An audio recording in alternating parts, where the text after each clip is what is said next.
하이라이트만 보면 가장 스타일리시하고 꿀잼인 경기만 하는 선수입니다.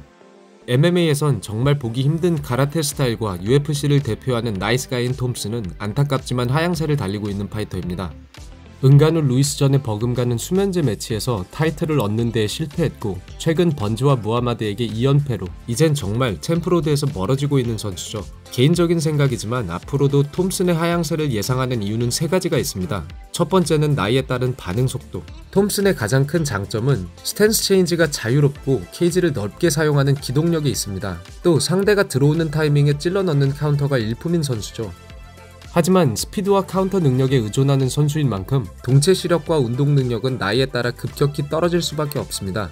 톰슨의 하향세를 예상하는 두 번째 이유는 변해가는 MMA의 트렌드입니다. 케이지 레슬링과 그라인딩이 대세인 현대 MMA에서 눈에 띄는 발전이 없다면 경쟁력이 없어질 겁니다.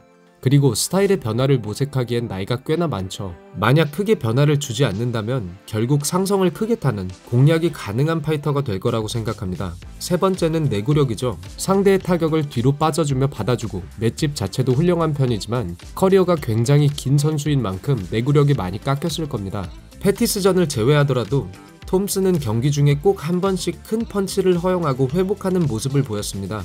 반면 케빈 홀란드는 벌써 올해만 4번째 경기를 갖는 UFC를 대표하는 질겜러죠. 역시 대권에서 거리가 있는 선수이지만 크게 신경 쓰는 것 같지 않기에 아마 이번 경기의 부담은 톰슨에게 훨씬 기울 거라고 봅니다. 하지만 그런 점들을 차치하고 이 둘의 경기로만 보자면 톰슨에게 굉장히 상성이 좋은 싸움입니다. 그렇기 때문에 겁나지만 최근 2연패에 빠진 톰슨이 지루한 포인트 싸움을 할 가능성이 많죠. 먼저 톰슨은 MMA에서 보기 정말 어려운 독특한 가라테 스탠스와 타격 리듬을 가진 선수입니다.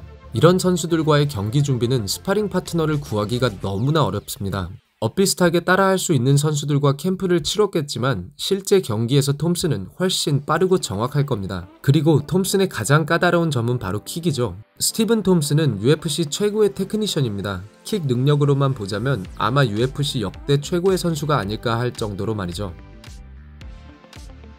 하지만 이런 화려한 파워무브보다 톰슨을 상대하기 까다롭게 만드는 것은 바로 앞발로 하는 견제입니다.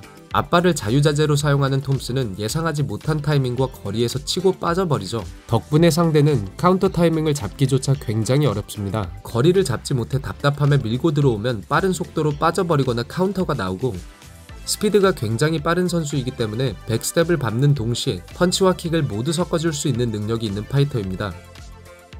그렇기 때문에 톰슨을 상대하기 위해선 먼저 기동력을 죽여주는 것이 중요한데요. 기본적으로 뒷발킥이 항상 장전이 된 만큼 톰슨은 스탠스가 낮은 선수입니다. 그리고 중심이 낮은 만큼 체크가 좋은 편이 아니죠. 최근 빈센트 루케가 발목을 노리는 낮은 로우킥으로 재미를 많이 보기도 했습니다. 하지만 루케의 경우에는 앞손으로 먼저 톰슨의 시선을 끌어주었기 때문에 킥 타이밍을 가져갈 수 있었습니다. 꽤나 정직한 파이팅 스타일을 가지고 있는 홀란드가 과연 킥 타이밍을 잡을 수 있을지가 의문입니다. 또 굳이 비교해보자면 번즈전에서는 테이크다운을 경계했기 때문에 더욱 낮은 스탠스를 가져갔고 킥을 아껴주었지만 타격가들을 상대로는 중심이 살짝 더 높습니다. 그만큼 상대의 킥 타이밍에 빠져주거나 카운터가 나올 여지가 많아지죠. 만약 킥게임을 대비한 톰슨이 사우스포로 경기를 풀어간다면 홀란드가 사우스포를 상대로 얼마나 준비를 해왔는지 역시 흥미로운 관전 포인트일 것 같습니다.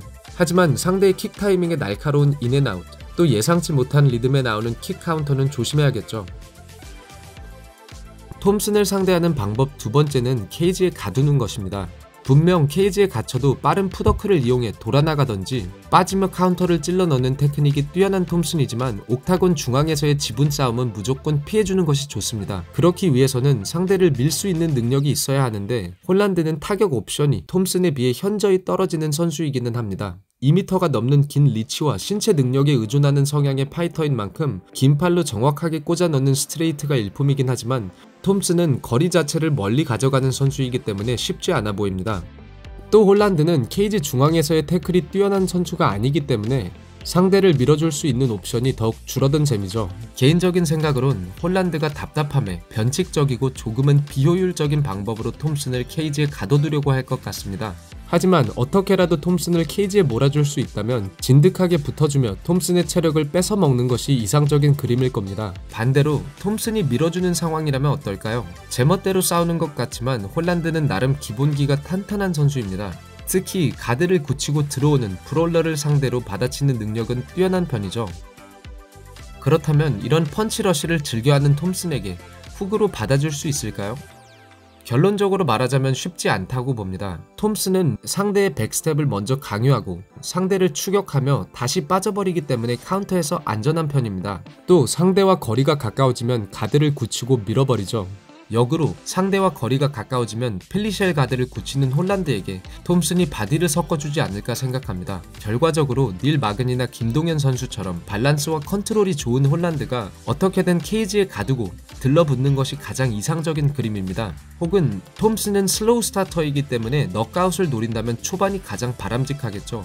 마스비달 휘테커에게 타격 강의를 한 톰슨이지만 1라운드에서는 상대의 리듬을 잡기 위해 타격을 생각보다 많이 허용했습니다. 또 그 외로 몇 가지의 변수가 있는데요. 홀란드는 굉장히 변칙적인 공격을 하는 선수이며 경기 중 끊임없이 상대, 심지어 해설자와도 대화를 시도할 정도로 도발 능력은 뛰어난 선수입니다. 분명 경기 중에도 홀란드가 끊임없이 대화를 시도할 텐데 본인의 경기에 집중하는 편이 좋겠죠. 꼭 연패를 끊어야 하는 톰슨과 퇴출설이 돌고 있지만 잘 먹고 잘 살 수 있다는 홀란드의 단두대 매치 즐겁게 시청하셨으면 좋겠습니다. 그럼 다음에 다른 분석으로 찾아뵙겠습니다.